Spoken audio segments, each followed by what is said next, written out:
So let's settle this debate. Bitcoin versus Ethereum. One is digital gold. It's simple, scarce, and untouchable.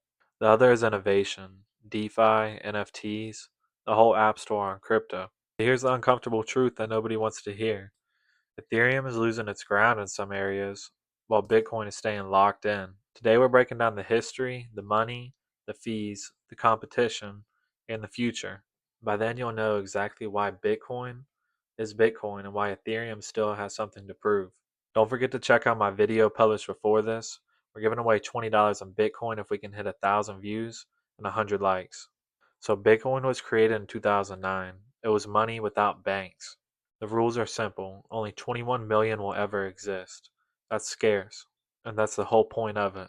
In 2015, when Ethereum came around, they asked, how can money be programmable?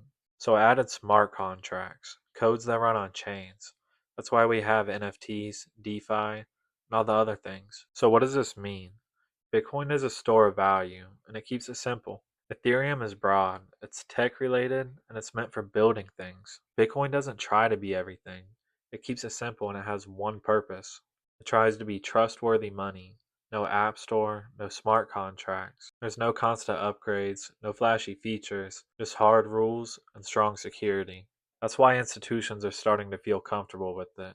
They see the long term price moves. It's like digital gold. You hold it, you hedge it, and you save it. Bitcoin is the simplest cryptocurrency there is.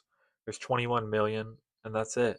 In a world that changes every 5 minutes, some things that are boring can be powerful. So now, Ethereum. ETH turned blockchains into platforms, lending markets, NFT marketplaces, and on chain exchanges. At its peak, people were paying huge prices and gas fees just to get in. That's how popular the block space became. So, what exactly does that mean? Ethereum is where all the action happens builders, experiments, entire economies. But that success came with the bill. Fees went absolutely crazy. The Ethereum team knew that the huge fees were going to be a problem. That's why they pushed for layer 2 scaling. So think of L2s like fast lanes built on top of Ethereum. They're cheaper and faster, but still settle back down to ETH for security. They're great for users, they have cheaper transactions, and more activity. But there's a trade off. If more traffic moves over to L2s, main net fees fall, which reduces ETH's actual revenue. So this is kind of one way to look at it in simple terms. Ethereum is shifting from being a busy city street where everybody is at. Now they're moving to the settlement layer, the final place where all the records are kept. That's healthier long term, but it's more complex for everyday users. So this is the bad part about Ethereum. While they're busy scaling up, their competitors are taking over. So Solana is very fast, and they're cheaper compared to Ethereum. They're great for meme coins and massive transactions. And there's the BNB chain, there's easy onboarding, and great fees for retail. There's tons more, but we're not going to break all of them down in this video. So what does this mean? Ethereum and Bitcoin are in two completely different lanes. ETH's price has kind of moved away from Bitcoin a little bit. Ethereum isn't fighting Bitcoin head to head. Bitcoin is digital gold, and Ethereum is fighting its own war, trying to keep developers to keep using its software.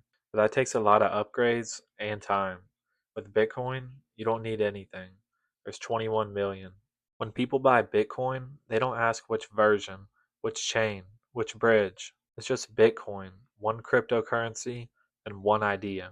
Ethereum is powerful, but it's very complicated and very technical. So, what exactly does this mean? For average investors, Bitcoin wins every single time. Bitcoin's message is simple and powerful. Ethereum's message is powerful, but they're still evolving. So, let's put it in plain English. If you're an investor and you just want long term store value, that's Bitcoin all day long. Ethereum is still good software, but I see some people out there saying that the price could go all the way down to zero. If you want a video on that, comment down below. And with Bitcoin, they're still trying to develop more things with it, but it doesn't need anything else. It's like gold. A lot of people hold Bitcoin as the anchor and Ethereum as the growth engine. So the bottom line is Bitcoin will likely stay digital gold forever unless some crazy event happens. I personally see Ethereum climbing down the ladder as the leader from digital contracts. But if it wants to stay up there, it has to keep upgrading. This is the thing. A lot of people say Bitcoin is slow, but it doesn't matter if Bitcoin is slow. There's 21 million. It's digital gold.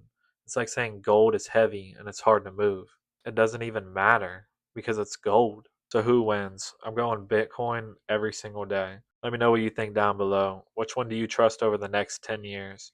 Don't forget to check out the video before this for a chance to win $20 in Bitcoin. If this video hits 1,000 views and 150 likes, I'll also be giving away another $15 in Bitcoin. So make sure to like this video, comment below, and subscribe. See you in the next one.